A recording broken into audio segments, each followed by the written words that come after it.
Good morning.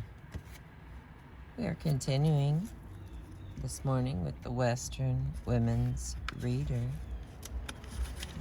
Thank you for being with me. We're finishing up on our last 100 pages. Oh, goodness. Let me contort myself to be perfectly uncomfortable. Then I can continue. Our lady today on page 508 is Paula Gunn Allen, born 1939.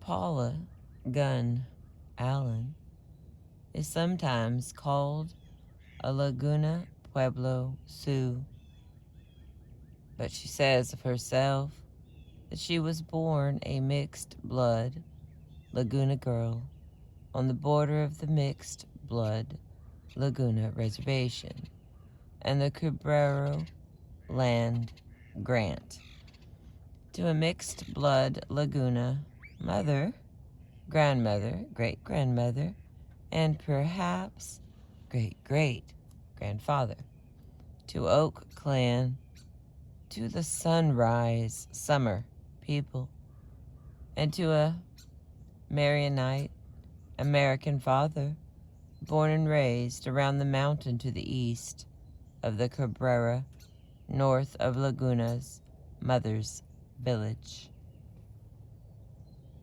Oh, wow, that was all in quotes. And you didn't get a special voice. Guess those words didn't sound like anything. It is early and it is chilly. I'm glad to be here. She says her relatives and close friends are Spanish Americans, Mexican Americans, and Anglos, German Jews and German Christians, Lebanese, Maronites, and Spaniards, Italian Americans, Greek Americans, Basque immigrants, and Japanese Americans. We Native Americans, we global by blood, American through and through. Like Gertrude Stein, Allen possesses an authentic American voice. Words and orthographies capture her imagination, and her great gift has been to bring the Native American presence into the canon of American literature.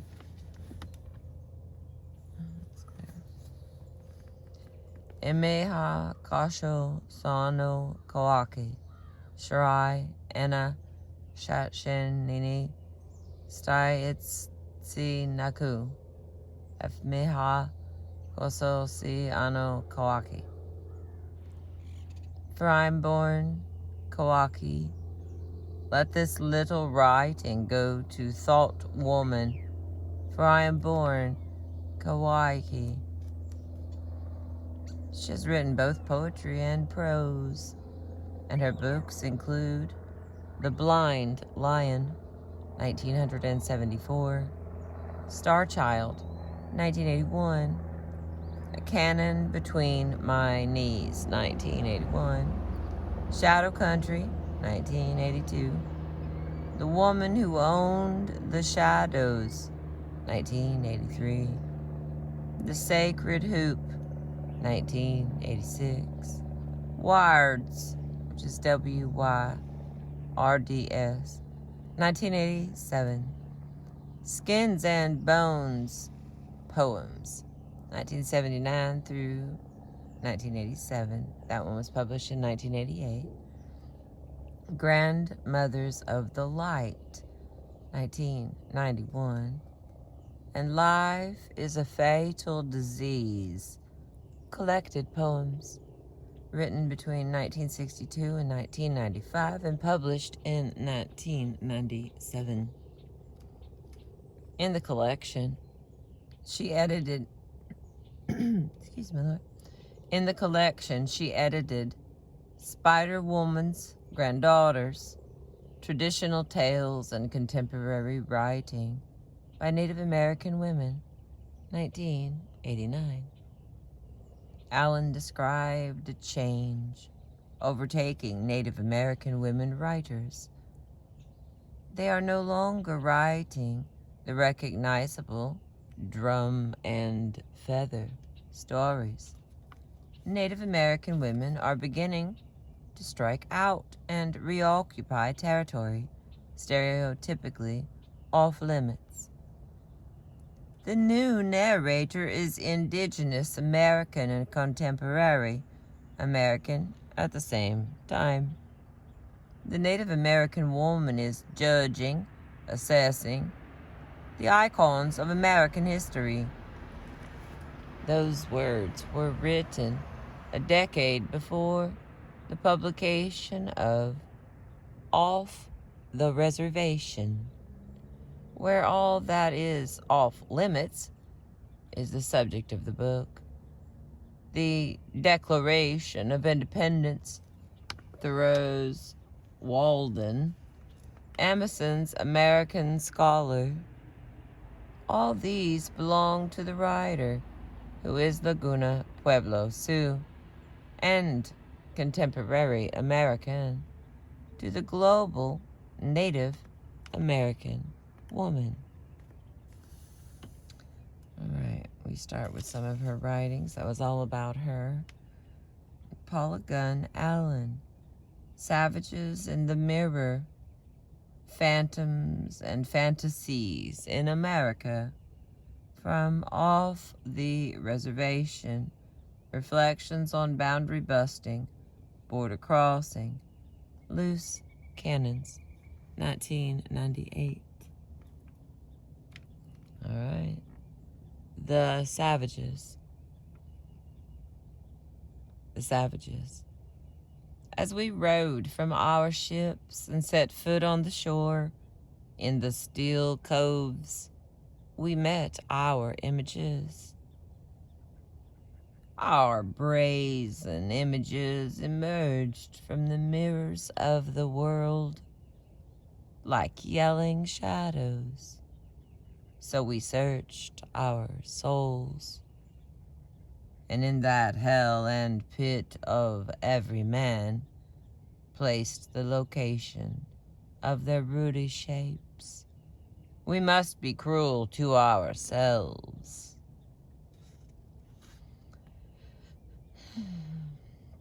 The first thing that they did after landing was to steal all the corn they could carry from a nearby Winnipeg village, Wampanoag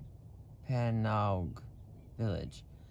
The natives of that place had seen them coming, and having been previously treated to the visits of white men, had fled into the forest. The next day the Puritans came back.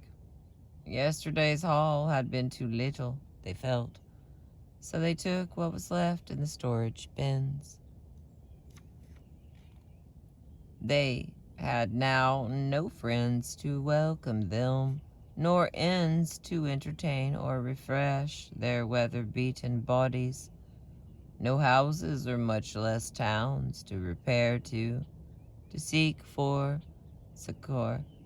All things stand upon them with a weather-beaten face, and the whole country, full of woods and thickets, represented a wild and savage hue.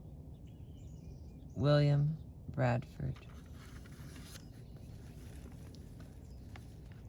There was a Wampanoag village that had been emptied by previous contact with the Europeans. The inhabitants had died of some disease the year before. These poor, weather-beaten bodies repaired thereto and made themselves at home. The village that succored them was one filled with houses, covered by elm bark of generous size, walled around by a stockade fence, which thus nicely separated from home that which they most feared, woods and thickets that, to their minds, represented a wild and savage face. It is strange that accounts of early American experience overlook the presence of other human communities. A negligible presence, we are led to believe, all but gone right after the first Thanksgiving dinner. Despite American folklore that is all too often offered to children and adults alike as fact, there were thousands upon thousands of people living in settled agricultural communities along the Atlantic seaboard. And it was these societies, or one may fairly say, this civilization, from which the colonials drew the strength, courage, and concepts upon which to base both their revolutions against England and much later Spain, and to devise a form of nationhood that recognized the equal rights of all adult citizens, male and female, highborn or common, to have a voice in their own governance.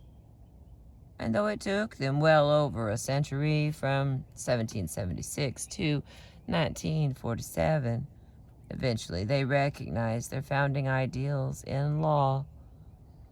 The shot heard round the world, as the American Revolution of 1776 was termed by pundits and philosophers of the 18th and 19th centuries. It was fired from an Algonquin and Haudenosaunee gun. Whoever the first Americans were, they weren't the Puritans, whose ideal of social organization was to lock all citizens within the palisades, whip and chain people to stockades, or to a wagon or horses. Whip and chain people to stockades or to wagons or horses, from which they were dragged out of town, or to banish them alone to the wilderness for any way disagreeing with the town fathers, who were the sole recognized authorities. Thus it is strangest of all that our images were suitable mirrors of being, while we were and still are not allowed to be there at all. I have sat through more hours of American history and American literature than I care to contemplate, and seldom is the word Indian, even that misshapen idol, mentioned. With all due respect, ma'am, ever the courtly professorial expert of white supremacy. Indians never had any effect on America at all. America's self-made Marlboro man, ma'am. Did you know that the Cherokee tipped the balance of Spanish power and gave the South Atlantic coast to the English? That the Haudenosaunee, the Iroquois, dominated the power struggle among France, England, and Spain for over 200 years. That the Chickasaw platoons, who ran missions for Andrew Jackson during the War of 1812, were the reason for the victory of the United States over England. I didn't. I spent 22 years in school, and I didn't know that. Nor, in all these years, was I ever given this moving speech to memorize, delivered by or Logan, the lone survivor of his community and family during the French and Indian War. This bit of eloquence was featured in the McGuffey Reader, used for several generations in American public schools as exemplary oratory. All right, here's a little paragraph of something that would be memorized. Feel free to memorize it. You can replay it. If memorizing, give me a little like there if that's what you're gonna do. Here we go. Oh, hi, baby.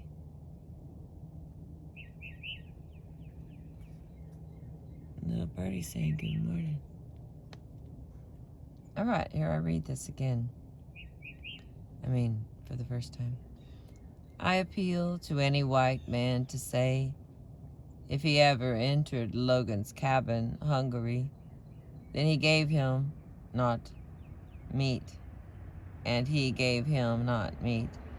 If ever he came cold and naked, and he clothed him not, during the course of the last long and bloody war, Logan remained idle in his cabin, an advocate of peace.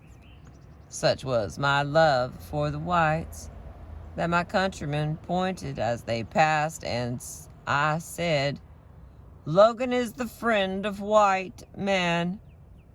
I had even thought to have lived with you, but for the injuries of one man.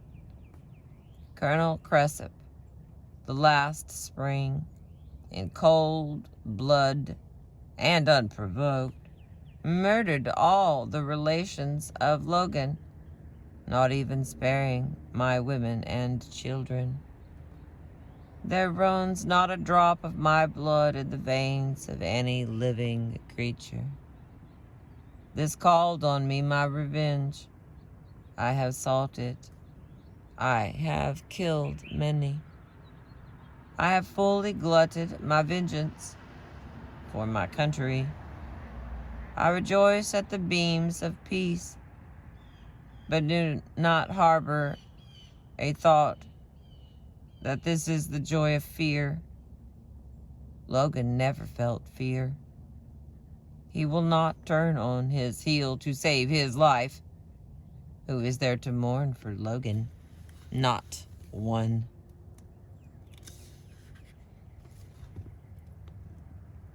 And that was Logan by the Iroquois. I am getting me a little chill on here.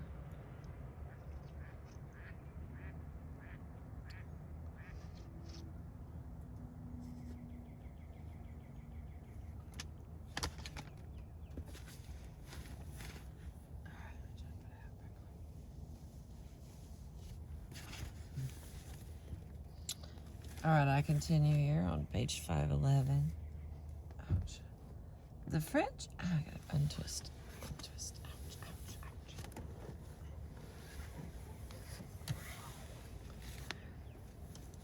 I do sit right like a whole 5 minutes at a time. I'm super proud of myself. I'm up to 5 minutes and 10 seconds. Really gaining. Okay, that was a joke. I'm just being silly. I actually can't sit still. Just not when I'm cold.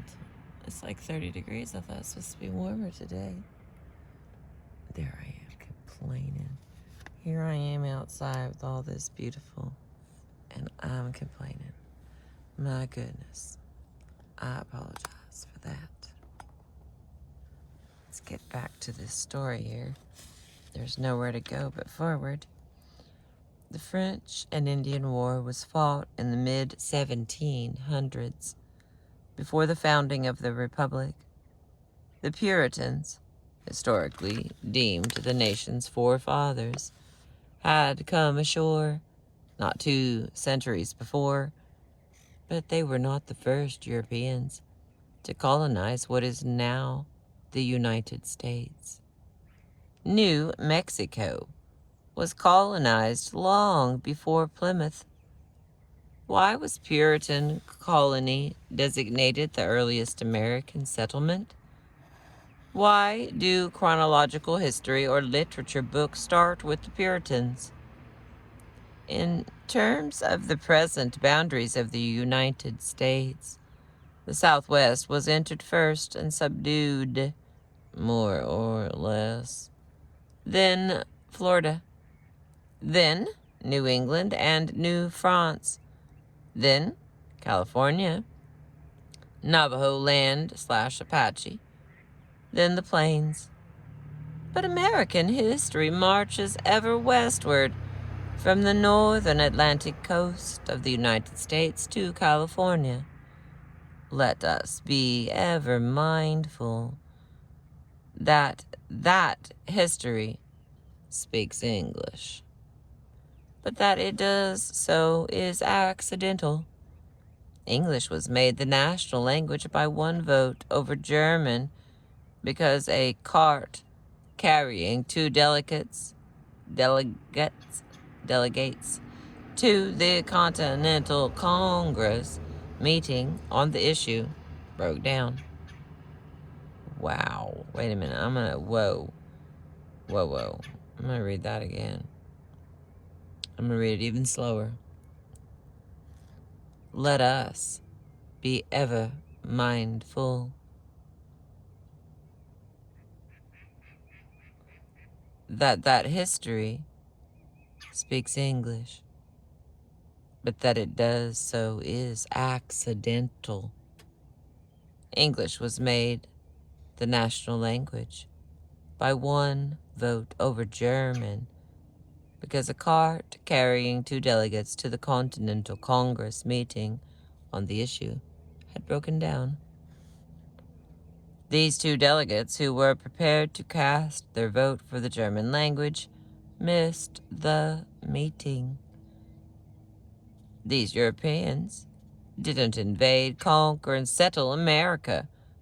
Yale and Harvard, with barely perceptible assist from Andover, William and Mary, Dartmouth and Princeton did. There is more than a grain of truth in this explanation, but there is another more intriguing one.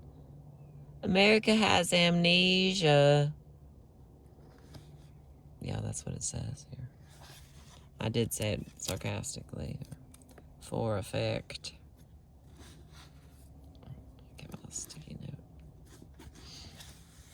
The American myth, for some reason, depends on an empty continent for its glory and for its meaningfulness to Americans. The Adam who names the beasts and the birds, who tends God's garden, wasn't to be beat out of his place, dethroned as firstborn of God by Spaniards, Dutchmen, Frenchmen, or heaven forbid, savages. President Jackson asked, what good man would prefer a forested country ranged with savages to our extensive republic studded with cities, with all the improvements art can devise or industry execute? The question that has haunted me for several years now is, what did they see when they saw their images emerge from the mirrors of the world? People don't develop amnesia for the love of forgetfulness, or do they? Certainly, there is a passion for memory loss in American thought. Thoreau speaks with indignation of the grip of history on the free growth of the civilized soul. One generation abandons the enterprises of another like stranded vessels, and his construction is not unique to himself nor to Americans. He was aware of the Aztec ceremonial renewal of all possessions every 52 years, but probably not of its meaning as renewal. He confused history with bondage, perhaps because the history of Europeans was the history of the bondage of others, as well as themselves. Then, here's a little something for me to read, a little poem, a little poetry. Then through the underbrush we cut our hopes, forest after forest, to within the inner hush where Mississippi flows, and were in ambush as the very source, scalped to the cortex, yet brought them off, yet bought them off. It was an act of love to seek their salvation. All right, I'm gonna read that again because there's like equipment going by and there's a lot of tricky words there. Hang on. And try this again. He confused history with bondage, perhaps because the history of Europeans was the history of the bondage of others, as well as themselves. All right, now here's just little lines here. Then, through the underbrush, we cut our hopes, forest after forest, to within the inner hush where Mississippi flows, and were in ambush as the very source, scalped to the cortex, yet bought them off. It was an act of love to seek their salvation. The mind is a curious instrument, that of a culture no less so than that of a person, and its existential messages are more profoundly illuminating than its protestations. This amazing trick of memory loss is such a case. It might tell us why America is ambivalent at best, schizoid or schizophrenic at worst. For how can one immediately experience the present without regard to the shaping presence of the past? Yet Americans have been, at least in the expressions of their artists and scholars, profoundly present-oriented and idea or fantasy-centered.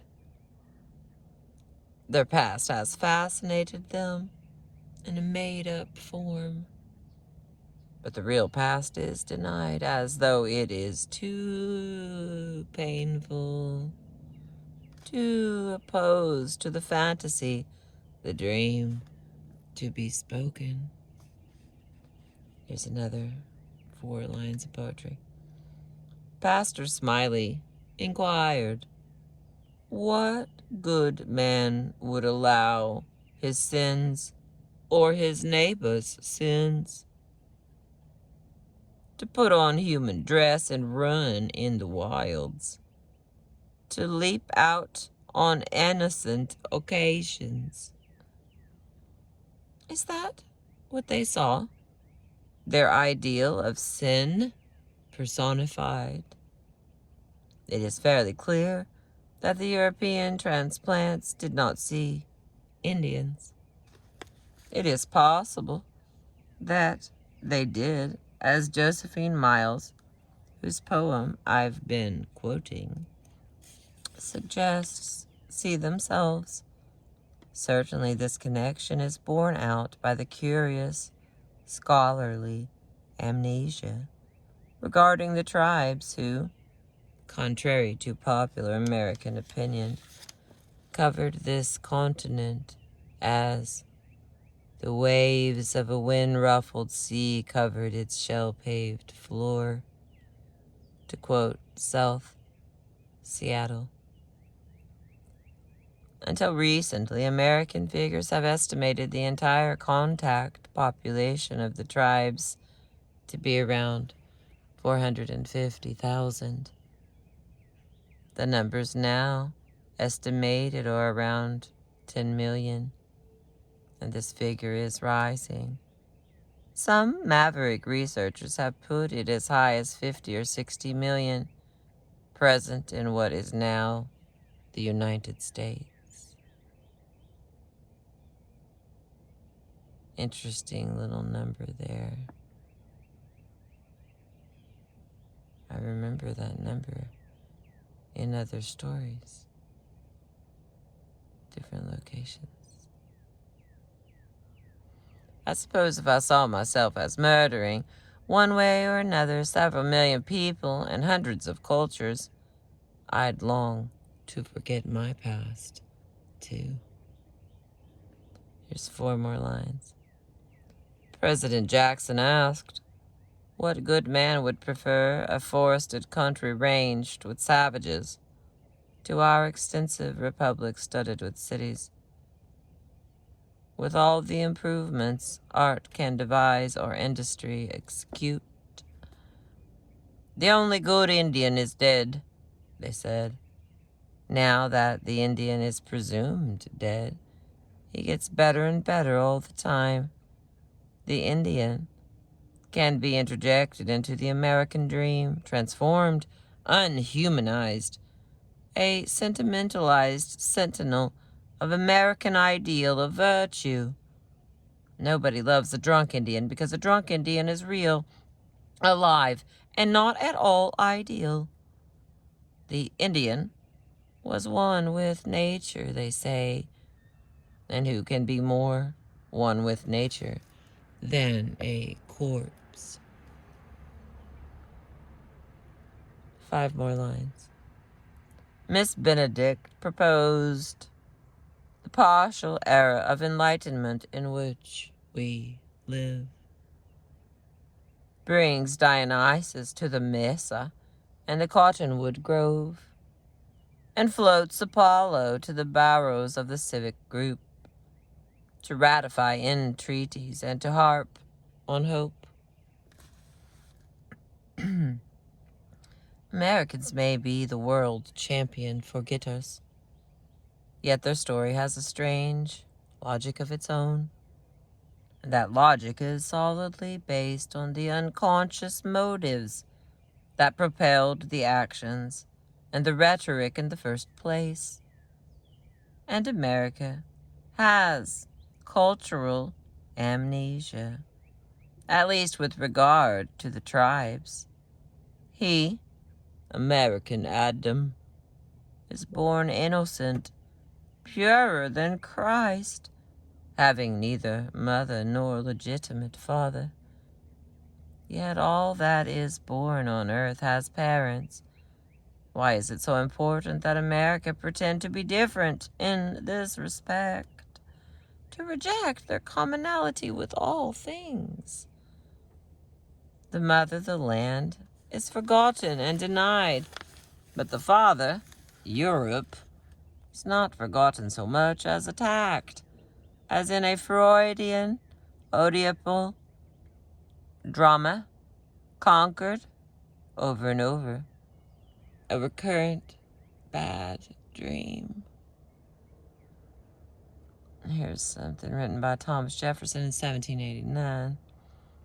The question whether one generation of men has a right to bind another seems never to have started on this our side of the water.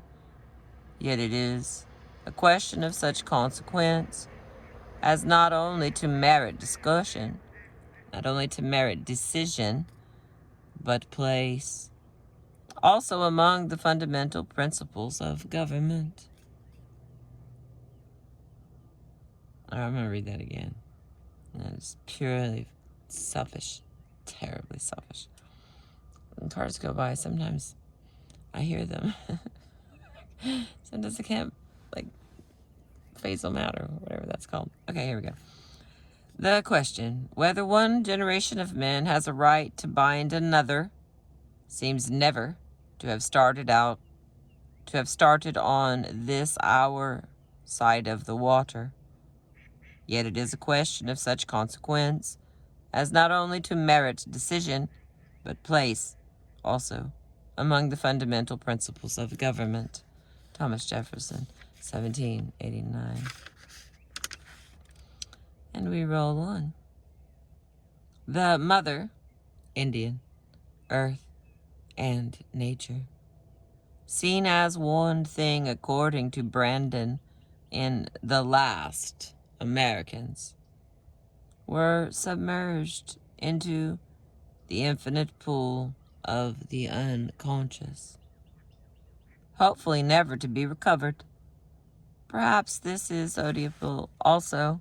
Frank Waters tells us in Pumpkin Seed Point that the Indian represents the lost unconsciousness, the lost unconscious that Americans must reclaim and redeem. It was an act of love to seek their salvation. The Eternal Mother is forever forbidden to man, the story goes. The gulf between mother and son is enormous and widening, and this is the schizophrenic split. Americans are forever forbidden to love the source of their being, and so their being in itself. Since mother can't be loved, her falsified image, a grotesque fantasy, must be forever conquered and possessed. However violent the fantasization process, violence is a necessary component of the repression. Indians won't be fantasized and erased. They endure in spite of everything. History persists as well, but the fantasy is out of control, threatened with exposure and annihilation by ever-present reality, another recurrent nightmare. The Americans separated themselves from their paternal heritage, or so they believed.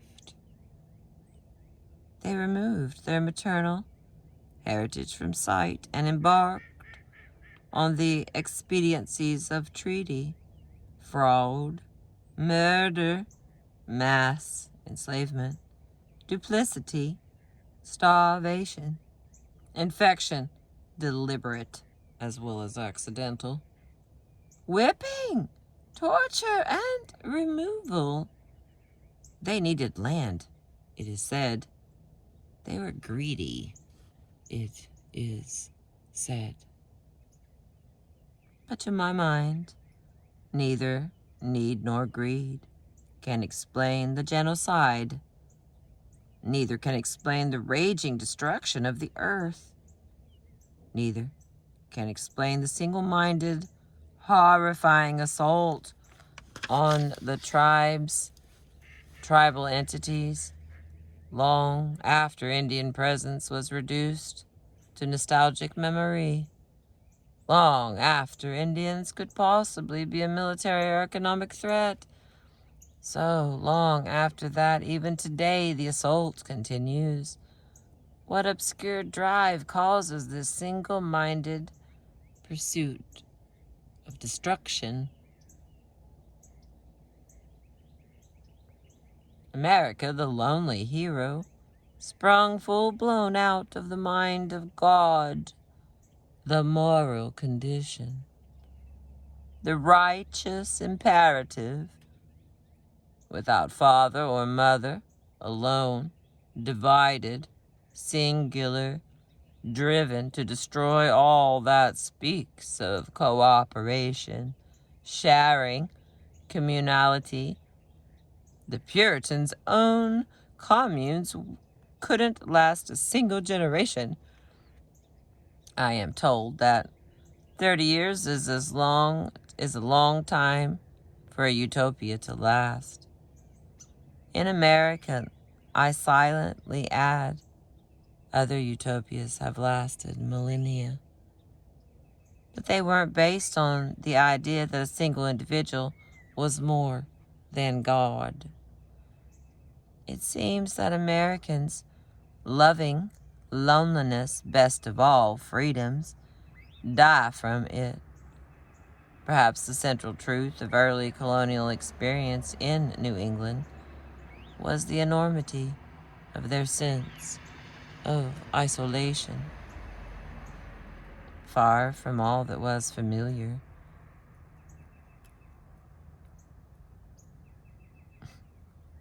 far from all that was familiar. The colonials learned perforce to view alienation as rugged individualism, making it their defining virtue. Isolation and self-referencing became self-reliance, providing the basic theme for American civilization for the ensuing 2 centuries.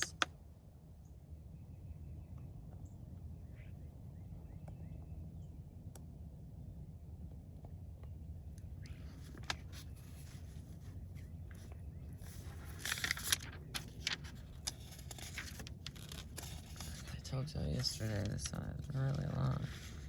Okay, so I gotta get to about 5 or 6 more pages. We may have to do this one in a double video, part 2. There we go.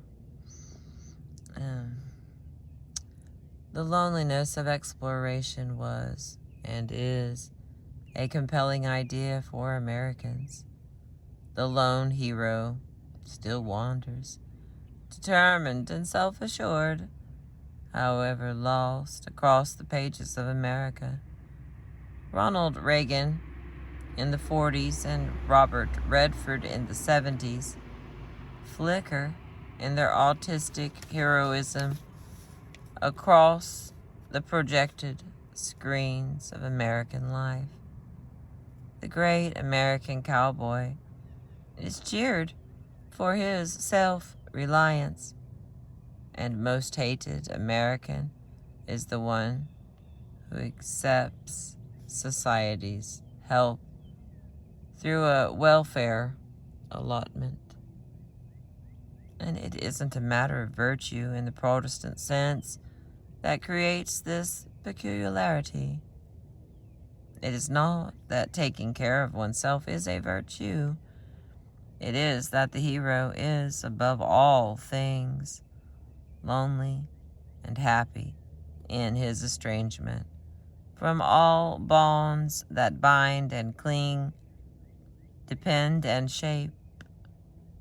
Andrew Jackson was idolized for his singular determination to let no considerations of social need or wish, of moral or legal noblesse oblige, interfere with his isolated, splendid determination. In America, law substitutes for custom. In America, society substitutes for love of family, comrade, village, or tribe. Walden is the self-proclaimed triumph of the isolated, superior individual, alone with nature, not in it, not of it. No one can be with it as a scholar is with a book. Wait. One can be with it as a scholar is with a book, but as an observer, not a creative participant. Indians are called primitive and savage not because they commit atrocities.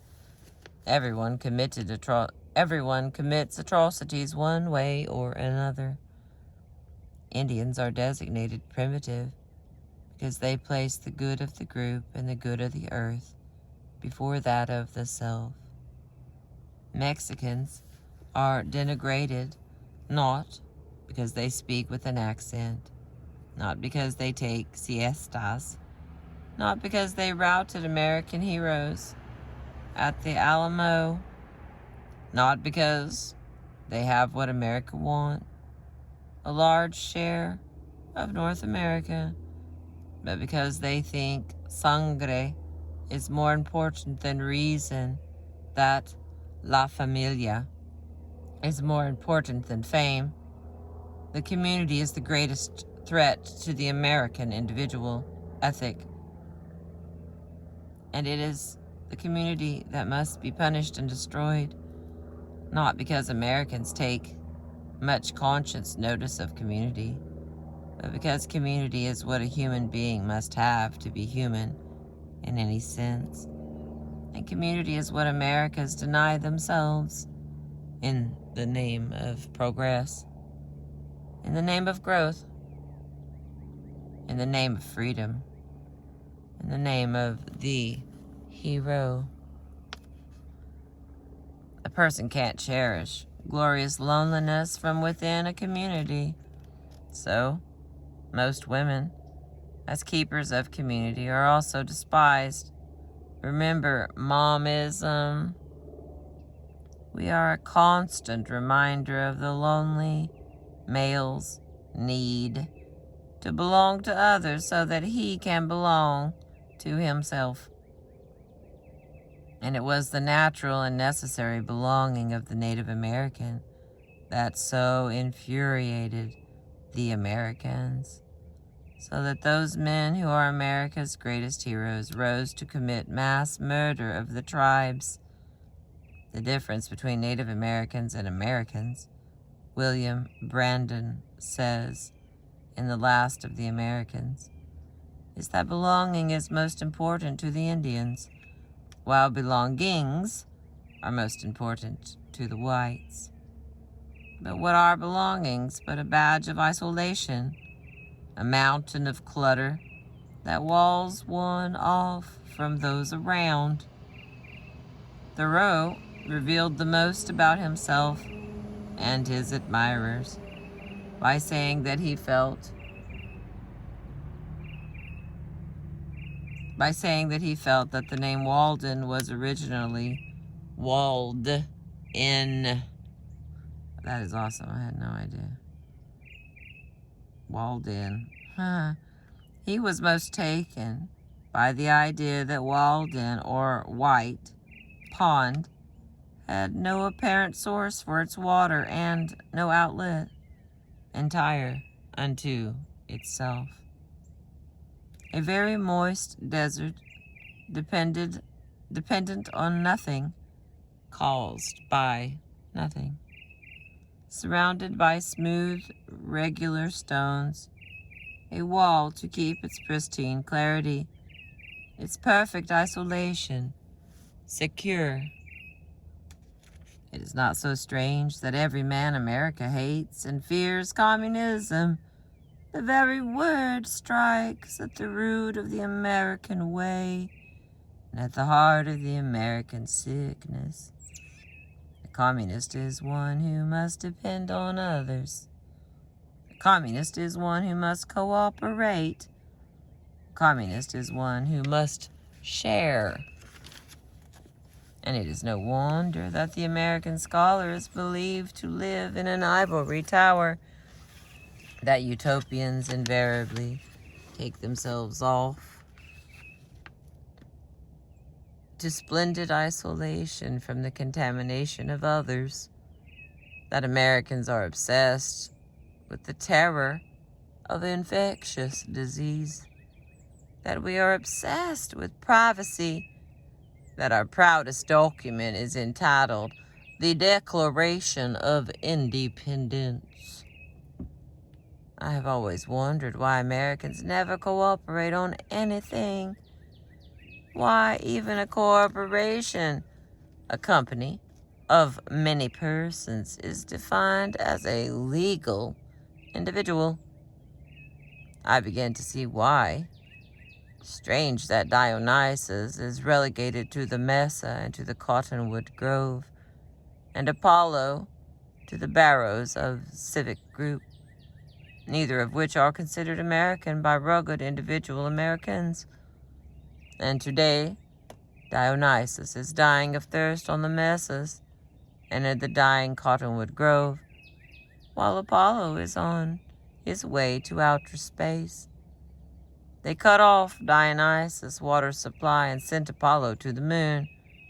Both are thus beyond the reach of encounter or confrontation.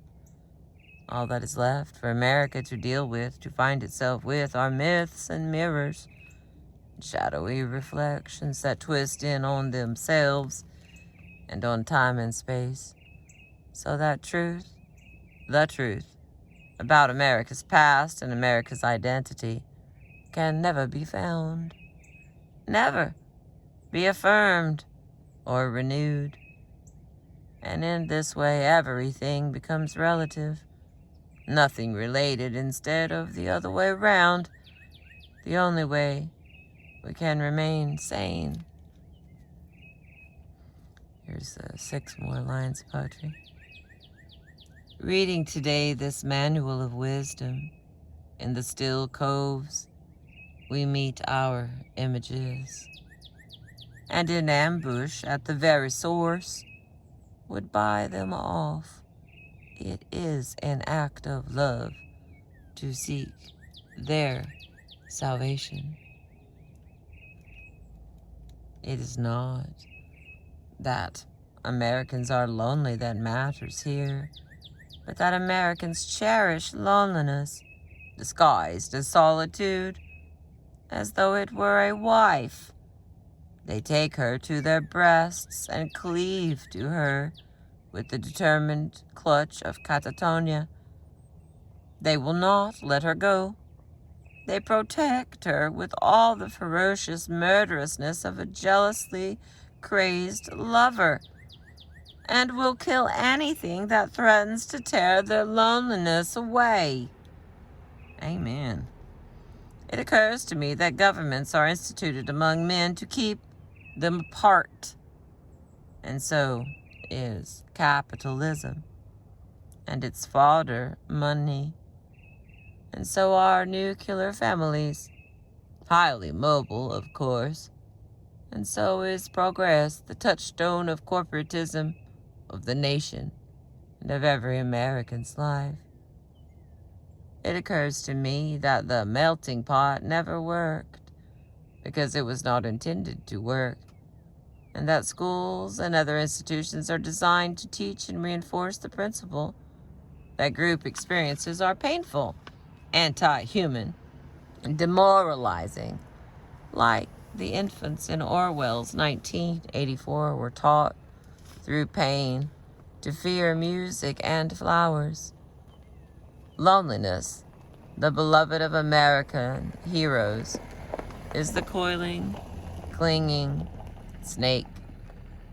It is strangling the life out of the people, the families around us, killed by the murderous creation of our own minds. Yet it is seductive, hypnotic in its murderous intent, because however fiercely loved, solitude is not really possible in this world, after all. Okay, here's something written by Sealed TH. ... And when the last red man shall have perished, and the memory of my tribe shall have become a myth among the white men, these shores will swarm with the invisible dead of my tribe. And when your children's children think themselves alone in the field, the store, the shop, upon the highway, or in the silence of the pathless woods, they will not be alone. In all the earth there is no place dedicated to solitude. At night, when the streets of your cities and villages are silent, and you think them deserted, they will throng with the returning hosts that once filled them and still love this beautiful land. The white man will never be alone. That's by Sealed, Sealth. And I continue on page 519. Why is it essential that the American be self-reliant, communityless, without a place to belong, a past to remember, a beginning in the roots of time, a heritage that would give them a meaningful place in the living circle, that is life on this earth. Americans have an overwhelming consuming need to be different. Do we cling to loneliness because nothing can be so peculiar as this monstrous love affair with isolation?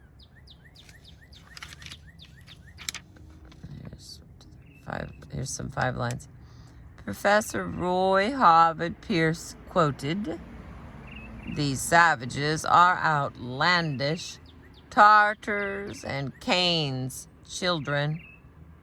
Though someone reported once, they do not withhold assent from the truth set forth in a credible manner." Is it possible? Okay, we have 3 pages left. In 1974, Americans can no longer afford the masochistic love of loneliness. The problems that confront us cannot be solved by a lone hero riding into town, a law unto himself. No one can save us, but we must learn how to save ourselves, all of ourselves. We cannot do it unless we have models of community. America needs to become a tribe.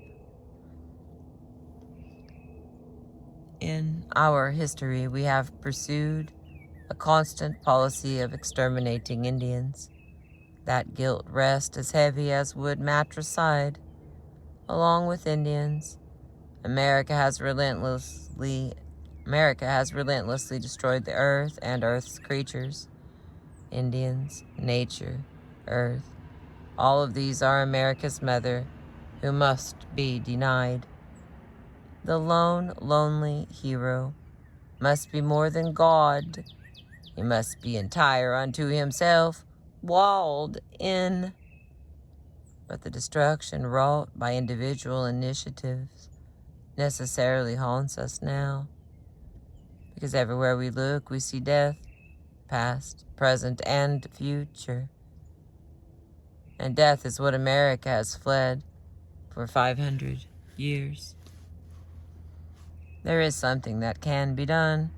There is a way around the destruction, but it requires giving up America's real love, loneliness. This time America can't do it herself. She needs models for community, for a rational place for femininity in the community, for ways to integrate diverse lifestyles and ethnic values into the national community, for regaining deteriorating neighborhoods, for ways to handle deviance so that the deviant can be allowed to continue as a participant in the community's life, and so that most deviance just won't occur. America needs child-rearing models and models for communities that integrate and support families in their economic, interpersonal, and child-rearing tasks. America needs a guide to the overhauling of institutions so that they can foster persons and communities instead of dividing and destroying them. America needs to find ways to preserve identity that do not result in destruction of the community. An individual who has no home, no place, is not a human being, but a prey of every vagrant whim and demagoguery. Humans cannot exist in isolation. They go insane. America needs to learn ways to preserve the individual's sense of identity and the nation's in a pluralistic, culturally diverse society. America needs to resolve the leadership problems, crisis, say some, to learn how to live in balance and harmony with the living environment, to learn creative, participatory ways of meeting the challenges of survival and technology, instead of destructive, apathetic reactions toward them. America needs a way to understand how society and community can function harmoniously, and how a person can fit meaningfully into a massive body of this century's life. Above all, America needs a tradition that is relevant to this continent and the life upon it. America needs a sense of history, a sense of America's place in eternal time, a way to use history as renewal, not as denial. To do this, America must absolve herself of the historic guilt toward her predecessors and heal the split in her soul. One party to the purchase receipts the purchase price and hands us back his token of negotiation, which redeems. We cannibals must help these Christians. America has a ready way to find those models so desperately needed, assuming America intends to solve them. To do this, though, American scholars and officials have to stop looking at the American Indians as primitives or curios.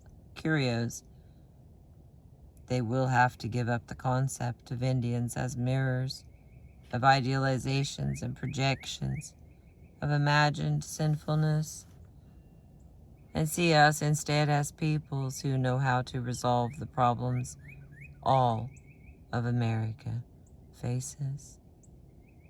The tribes today and throughout history provide brilliant and solid models that America could learn from and build on, instead of treating the tribes as problems. America should relate to us as a potentially creative force in American life. Most Native Americans see themselves as necessarily a part of America. Red and white have been through 500 years of experience together. Whether that experience was good or bad, it has been bonding. As for the partners in an American marriage that bonds us, that bond has been born of pain, fantasy, love, and shared grief as much as of horror and death, punishment, and guilt. Native America has lived through every attempt at conquest and annihilation, and knows that the human spirit is, in the last analysis, unconquerable. That knowledge alone, given in blood, written all over this continent in agony, can free Americans from their fear of annihilation. If Americans are willing to share the agony and redemption with the Native Americans. For thousands and thousands of years, the tribes faced the problems of community and survival, growth and freedom, and solved them. The only problem they could not solve was America's passion for isolation, that ambivalence, that destructiveness, that craziness, those policies, and that contempt. Above all, the contempt, for make no mistake, however benevolent America's patronage has been, it was always patronage. It is still patronage. Indians don't need that patronage. They need respect. They need to work together with Greater America to resolve that last dilemma, which cannot be resolved without cooperation. It is easy to say how America can solve the cruel problems that face us, but it is impossible to say that she will. For ever since white men came here, they were torn. On the one hand, they loved freedom, and the Native Americans helped them in that love, supported them, taught them what freedom means. But on the other hand, the immigrants hated freedom, feared it, feared to make the adjustments and sacrifices and immolations of self that freedom requires. They thought that the isolated self was the badge of strength and glory. They didn't see that a free being is free as a member of a universe of member beings, and they feared that perception as they feared the devil and death. So in their terror and conflict, they tried to enslave all that was free thinking, perhaps to compromise between that love and that fear, that attraction towards freedom and that repulsion from what it entails. But they could never enslave the Indians. They had to resort to destruction in the attempt, as they had to destroy their own emblem, eagle, as they destroyed buffalo, wolf, whale, as they are presently determined to destroy coyote and mountain lion, and failing in that destruction of native peoples because they finally couldn't bring themselves to do it, nothing was left but to deny the tribe's existence and their meaning and their way of life.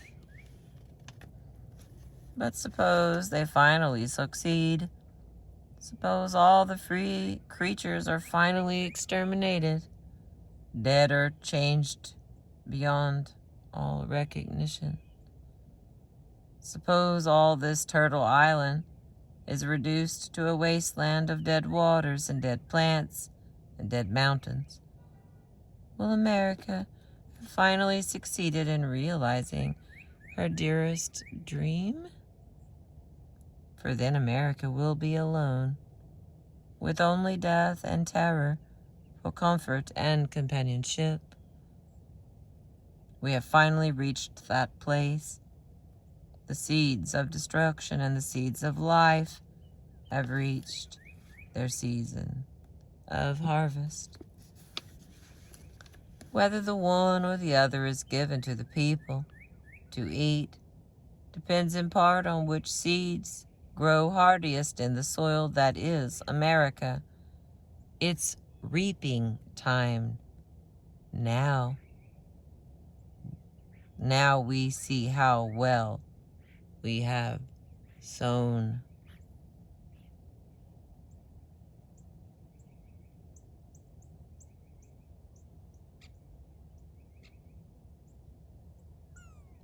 It's reaping time.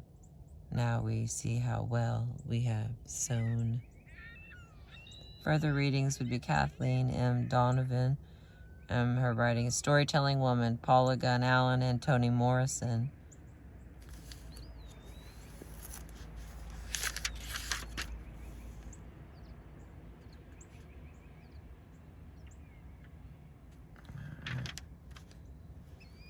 All I can say is like, wow.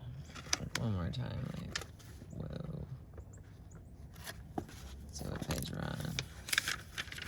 We're starting the last, looks like the last chapter, which is chapter 10 for the book. I think this will be my video 040. And oh my word, what a chilly morning. I am thankful for you being here. Please remember to like and share. I feel like this one has some really, like, current events. Oh, excuse me. Current event feel to it. Useful for anyone, anywhere. Let me pop my book up here in case this is something that you're born. There's our author. I appreciate you.